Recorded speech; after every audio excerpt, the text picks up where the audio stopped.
So now you've seen how to stitch one letter onto a background. I'd love to show you how you can string a whole line of letters together to create a word. And that is exactly what I did with the quilt up here. These are actually full width panels, and I've got the letters positioned exactly where I want them to create the words. So let me just move that one out of the way.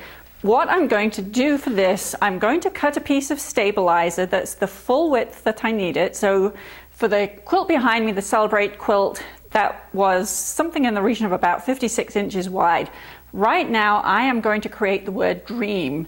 That's a word that I love to have around my house, remind me that I need to dream big dreams.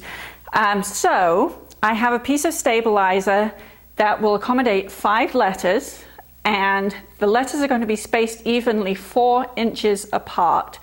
I actually decided 4 inches apart times 5 letters, that gives me 20 inches. I've got 3 inches on either side, so this is actually 26 inches long, and it's 8 inches tall. I have marked a center line horizontally all the way along the piece of stabilizer.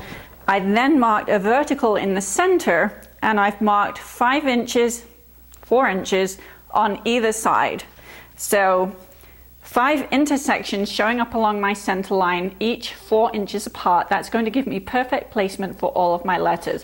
So having created the stabilizer, having marked out the stabilizer, then I put it on the back of my piece of background fabric, and I stitched using a 4mm long stitch length along each of the lines. So now when I look at the background fabric from the front, I actually have the bobbin thread showing where all the letters need to be. So this is exactly what I was doing when I just had the one letter, and I said that's a bit of an overkill when you've just got one letter. You can generally eyeball where you want that in the center, but for when I want to put the letters exactly where I want them, this is the way to go. Super simple, and it's going to give you perfect results.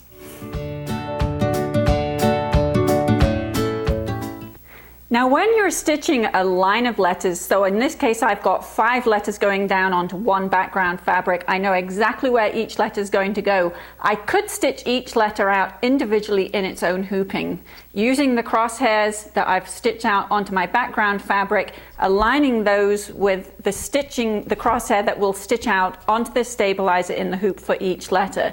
That's great if this is the biggest hoop that you've got. However, if you're like me, you might have a bigger hoop. Now I actually have my Banina jumbo hoop here, and I have loaded 3 letters into this so that I can stitch those letters all out in one hooping. Now there's a couple of ways that you can do this.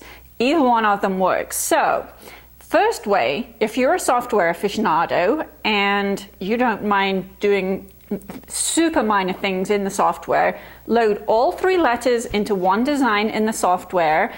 Ordinarily they'll pop straight into the center of the design. All you need to do is move 4 inches apart. So the first one 4 inches, the second one 4 inches beyond that. Save that as a design, take that to your embroidery machine, and you'll be able to stitch that out. You will, before you go to the machine though, want to make sure that all of your placement lines for the letters stitch out in the first color. Otherwise you'll have to jump through the colors in the design so that you've got all 3 of your placement lines stitched out. Then it's super easy to align your background fabric onto the hoop, matching the 3 intersections. So that's the first way that you can do this. The second way, if you don't like to use the software, do this right in your embroidery machine. So you're going to, usually your embroidery hoop is going to be this way around. Now you want to think of it this way so that you're going to be able to fit all of the letters. So you know that each of the letters is going to need to be rotated 90 degrees. So you're going to load the letters one by one into the machine. Again, their default will be to position right in the center of the hoop. So they'll all end up on top of each other in the beginning. Then you're going to move the first letter all the way that way. Now that's actually going to be moving it down in the hoop, assuming that as you add the designs, you're rotating each one by 90 degrees. So your first letter you want to move down, your second letter can stay in the middle, and your third letter you want to move up. Now I figured out on my Bernina 880, when I'm using the repositioning tool, 256 notches equals 1 inch. So if I have my math correct, I think 4 inches is going to be 1024. So I know that for my D, I moved that 1024 down. For my E, I moved that 1024 up. So now my centers are aligned exactly where I need them to be. For this particular method, because I've loaded the individual designs, I'm going to need to stitch out the placement line for the first one, then skip through until I find the placement line for the second one, stitch that out onto the stabilizer, then skip through the color changes until I get to the placement line for the third one, stitch that out.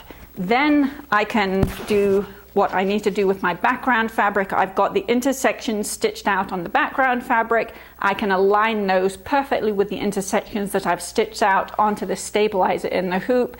I can use my Scotch tape to hold everything in place. Then I can go back to the embroidery machine. This time I'm going to want to find the placement lines to show me where to put the applique shapes. Do that for each letter. Take the hoop to my ironing board, fuse my applique shapes in place, then go back to the machine and finish stitching. So hopefully now you have everything that you need to know to create a single quilted in the hoop block. You could also create a single letter and put that exactly where you want it on any background fabric. So that might just be a single square.